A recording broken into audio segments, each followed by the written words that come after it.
Here with publisher, podcaster, fertility coach, a lot of really cool things, best-selling author as well. Wanted to have her with us today because she is an expert at growing your brand, growing your publicity, your authenticity, and growing your business through a few really powerful ways. And I wanted to have her to give us some tips and some secrets. So welcome, Pantea.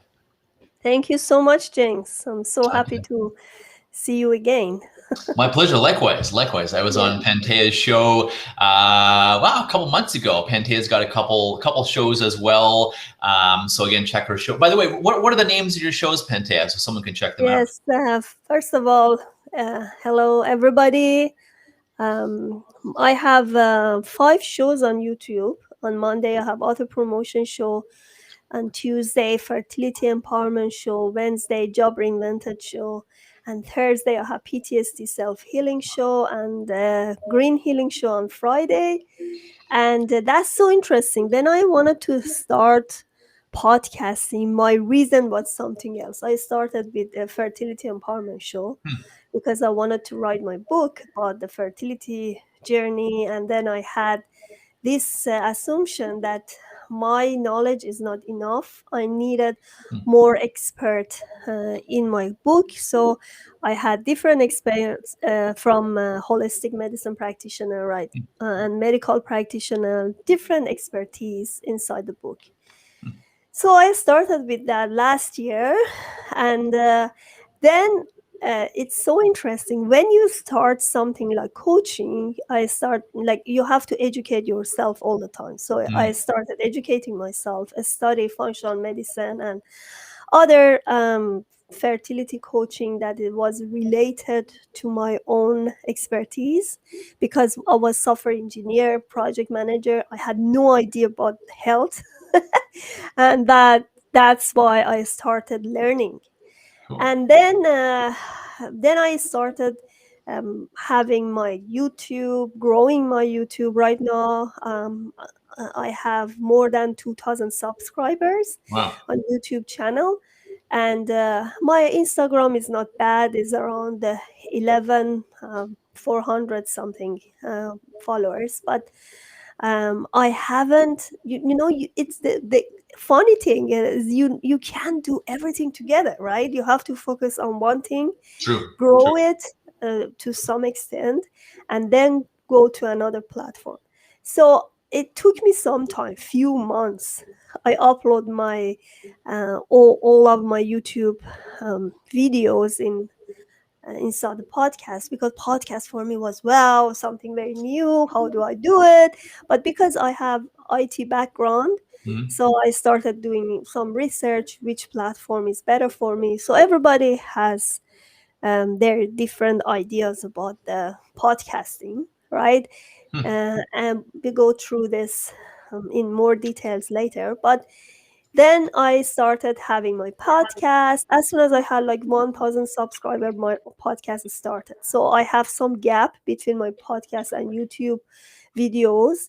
And I think that's a good strategy, because my interviewees get 2 times exposure, one in YouTube and another one for their audio. And I like that. Like James had exposure 4 times, right? 4 times because he had 2 podcasts with me. Yeah, it's fun.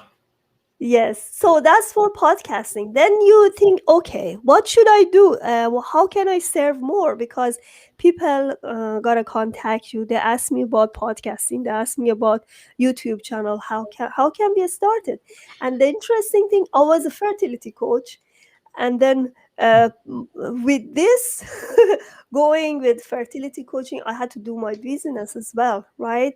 I starting building my website, getting my checkout page up and running. So I had to know exactly what I want, because I was an author, 3 times bestseller author at that time.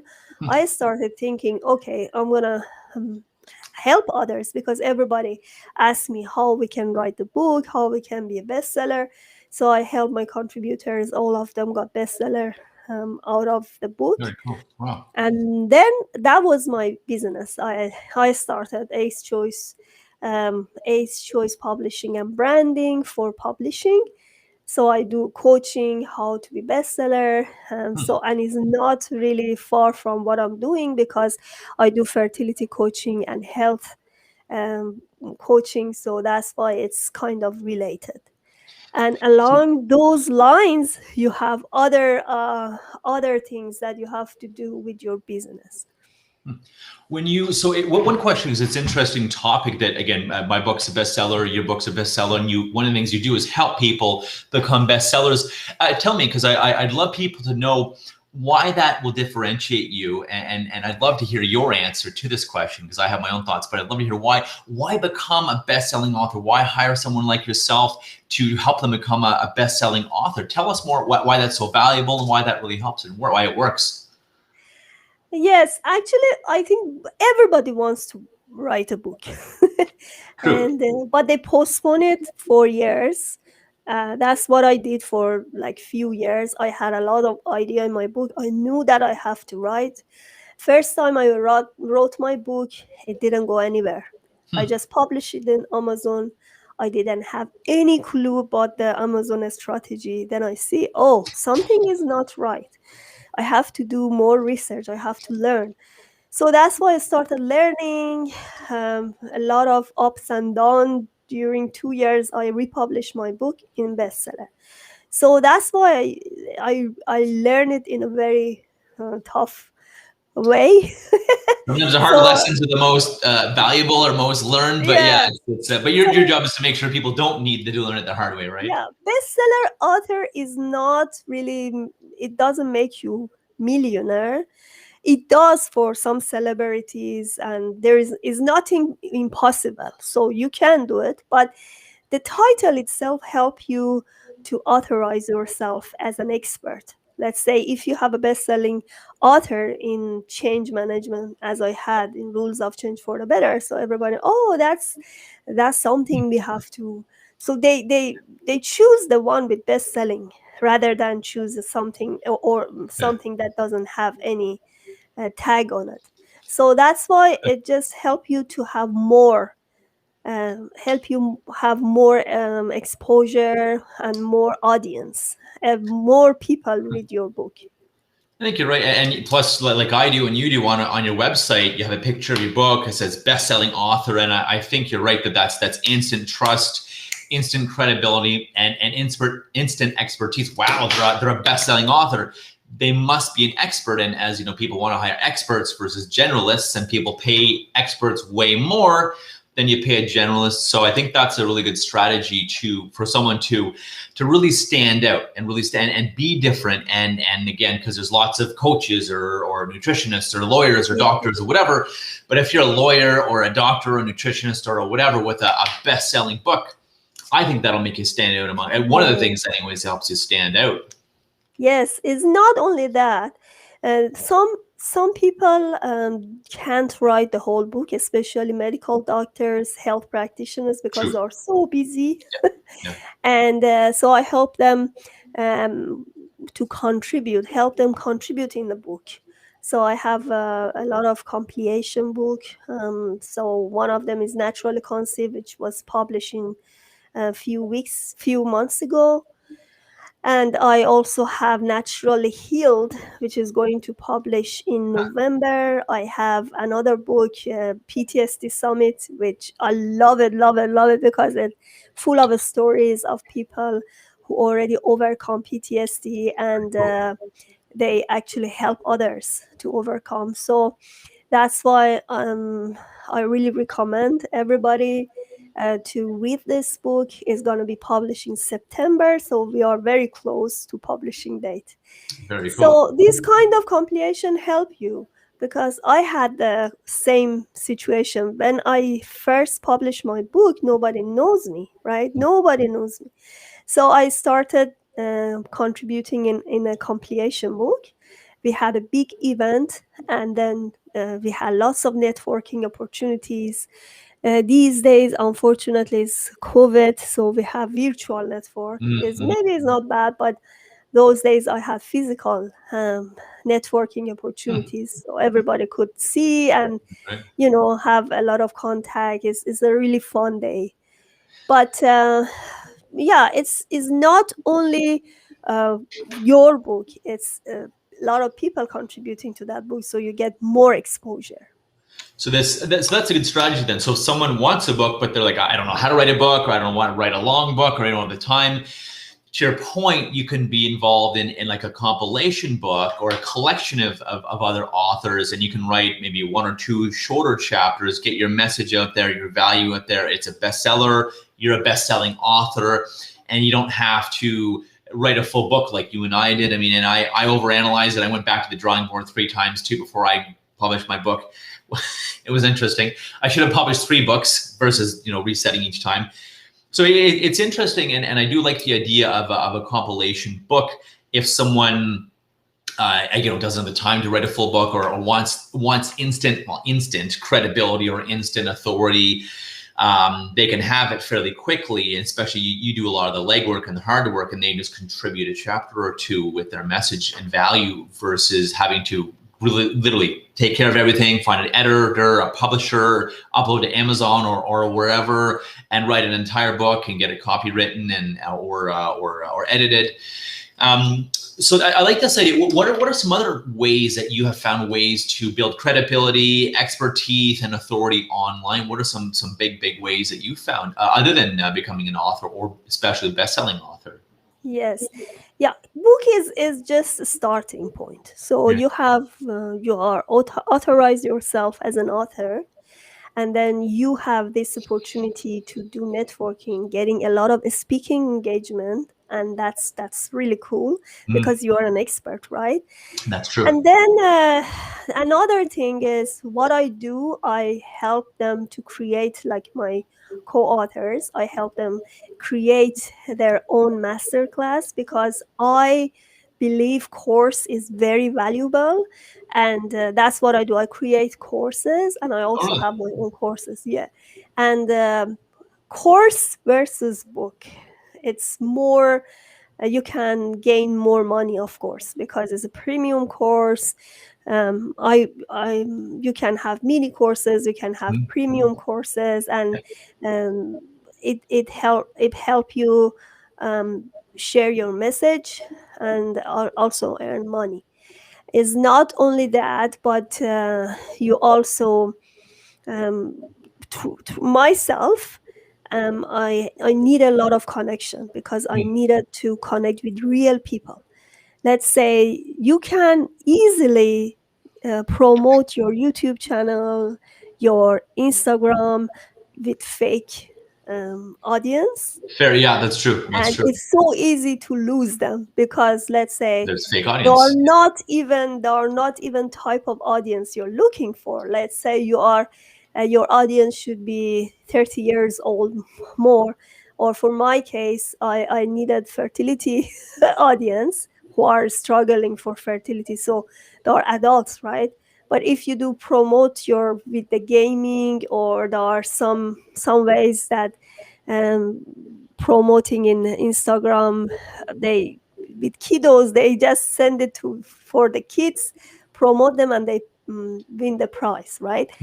This way you can't actually have exposure, and you can't stay on the line. So you need to have a very powerful Instagram page And to real have. followers. Yes. He's right. I figure if you're putting content to fake followers, you're going to get fake results, right? Versus real Yes, followers that fake are actually results, and interested. Yeah. it's not really like it's not appropriate to have kids on your channel, which is not really Sure. is not really good for them, right? That's true. Well, I So drop yeah, F bombs once in a while, or S bombs. So once, yeah, it's not good to have kids on yeah. sometimes.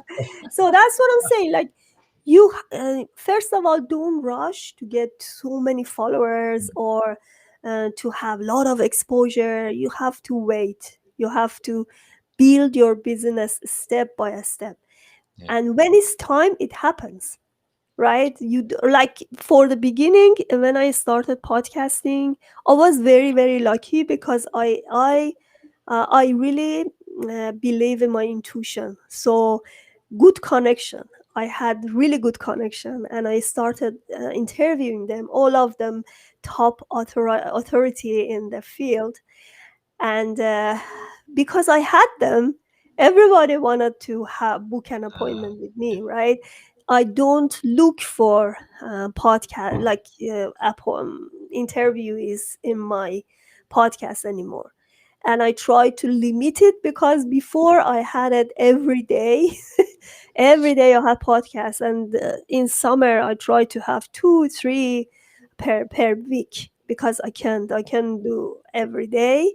Hmm. And so you see, it's coming if you be consistent. Like every week you should have podcasts, every week you should do what you do. If it's with email, because I found email growing email is not really easy thing. So Hmm. you want to build your email list again with those connection that you gain. These are real connection, these are real True. people, right? They're They interested are in what not it is. kiddos. They are not some people out of your audience range.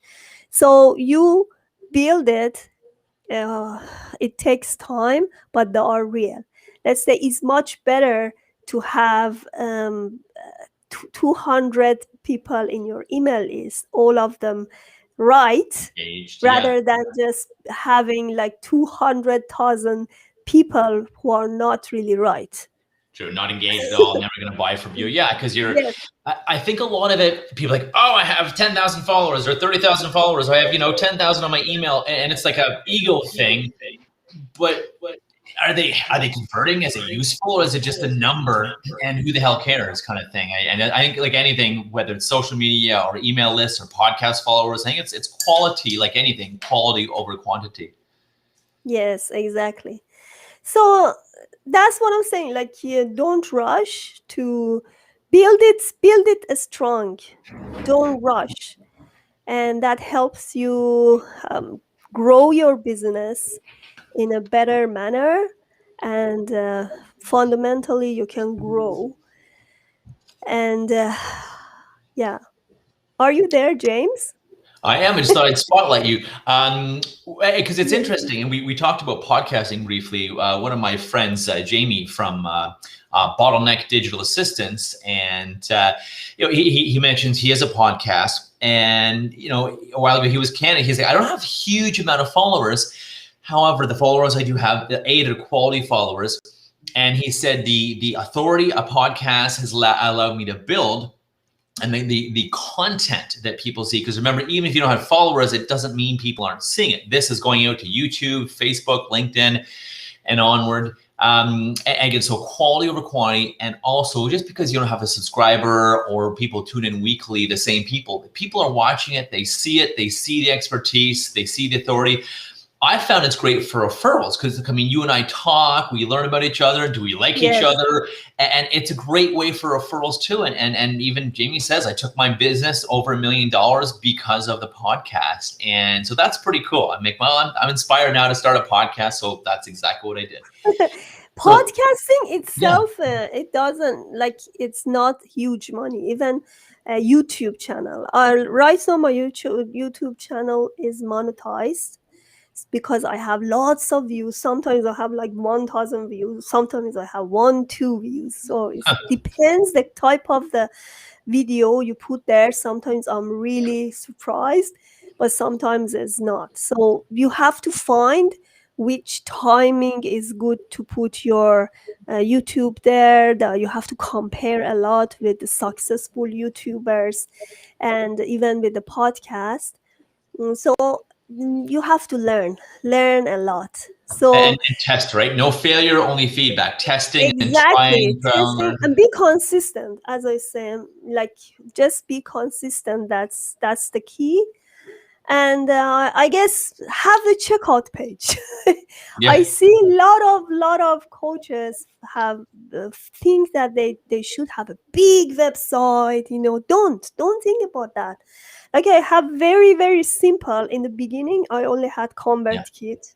I'm so happy to use that, because You think, oh, I have to build a website, then I have to get a developer. Oh, fortunately, I'm a developer. I'm a web designer, and I didn't have this problem. I can build thousands of websites on my own. But first, I think, oh, okay, I have to build a website, then start my podcast. But this is the wrong assumption, because as soon as you start your website, any platform you are in, they create the website for you. Hmm. And later, maybe when you have time, slowly you can build your website. That's a big problem, and that's why you hold you back. That's hold you back from actually growing your business. You just need one page for the checkout, whatever product you Very have, simple. and it's so easy to add the payment gateway way there. And that's a lots of that's a failure for a lot of coaches, because they try to use money transfer, or they try to use only PayPal. That's not working. You have to have a landing page, very easy, with the like one page, and it's so simple to create. Take credit cards and it's interesting because you're right. You only need like a couple pages, maybe one or two pages, maybe like a home page and maybe an about page if you want, and probably like a services page. You really only need a few pages. And I've seen so many people either try to make long and convoluted websites or do it themselves. Please avoid doing it all yourself if you want it done correctly and done well and done in a way that converts. Sure, it's cheaper, sort of, to do it on your own, but the cost will be astronomical in terms of time, energy, convertibility. I know people that have been working on a website for a year or two. I'm like, just launch the damn thing and then work on it and then fix it, because no one can contact you in the meantime if the website's not up. But again, it's often perfectionism or being afraid to fail or afraid what will people think. So we tweak and play with it forever, and we're helping no one. So what I'm hearing, just to sum up our talk today, podcasting is a great way to build authority, authenticity, build your brand, becoming an author, especially a best-selling author. Social media, and it doesn't matter if you don't have 1 million followers, as long as they're quality followers as well. And I guess the fourth thing we've learned is be consistent with what you do, whether it's I guess fifth is email list. People get them on an email list by having some kind of free thing, a short webinar, a 3, 4, 5-page guide to something awesome, and have that as a lead magnet. And of course they trade their email and phone number for this, free webinar or free, guide, 7 secrets to whatever. And then they're on your list and you market to that list. Again, consistency is the key. So those are any last thoughts at all, or any other tips though, other than those 4 big ones: email, podcasting, social media, and best-selling author, Pantea? Uh, Not really. No, you have to. Don't listen to people who don't believe you. Fair enough. Yeah, fair. For me, it took a long time. I mean, be the way I am, because I was a project manager and I made a very good money. But for me, was not the lifestyle I wanted, because I had a baby and I had to take care of her, and I needed something more flexible, especially after COVID. Hmm. Everybody had to adjust, right? But so I got a lot of negative feedback from many people, and they say, no, you have to get back to your own work, that you've been you made a good money, you have to be there again. And you just imagine, with a 3-year-old baby, it's so difficult to commute every day 3 hours, Yeah. because Toronto is a very big city. It's traffic all the time, traffic jam. I spend 2-3 hours in traffic every day. Wow, that's crazy. That's So killing you, sitting in oh, traffic, what? right? Just killing you. Why? You are so tired. By the time you come back, you don't have any energy to spend with your kids, and then you have to do all the housework. Your mind is so tired, so you don't enjoy your life, right? So that was my. I'm so happy that I did it, and I didn't listen to others, Right because on. as soon as they see the result, then they say, wow, you did it, you know, so See, don't I just believed in you close this it. whole time. Yeah, don't worry about that. Like everybody say, oh, she's just working at home, you know, you're just laughing. I said, no, I don't care what you're That's thinking, too right? funny. The point is right now I'm again in the point that I was when I was in project manager financially, and now I think that I have lots of spaces for growing. So I just trust myself what I'm That's doing, and of course I have a good husband and he's very right on. supportive Yeah. also, and that's enough. Like I don't care other people what they say. I just want to support Yeah. others. I just want to be in this way. I'm so happy. And another thing is, if they want to reach me for any consultation for book or branding, if you need any help with the technical or branding issues, I have my acechoiceidea.com. James will put the link there.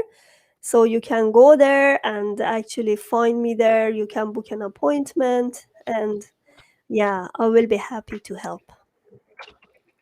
So it's www.acechoiceidea.com.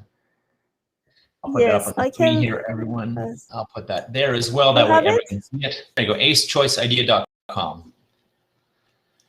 Yes. Perfect. Oh, where can? Oh no, no, no. Where is it? Oh, it's on the, it'll be Oh on the, yeah, cool. Yeah, yeah, yeah, right that's there. it. Yeah, it's Cool. And chaseidea.com. any other ways people can reach you? Any email, anything at all where people can reach you? Yes, I have Facebook and Instagram. Both of them is Panta Calhor Coach. They can go there, Panta Calhor Coach. Perfect. So And Calhor I have a Coach. YouTube channel. I have a YouTube channel. I don't know if I can put them here. Panta Calhor Transition channel. There you go. So it's Pantea Calhor Coach. Yeah, and Panta Calhor Transition channel is my. But if you go to my Facebook and to my Instagram, you can see all of this information. So you don't There need you to go. worry about them. There's you. Perfect. There's YouTube, and there's, like I said, Facebook, Instagram, Pente Calhor Coach. Thank you very much. This has been a pleasure having you. It's been a lot of fun. Yeah, thank you so And much, James. Yeah. thank you for hanging out with us and giving some value to people. Appreciate it. Yes, thanks.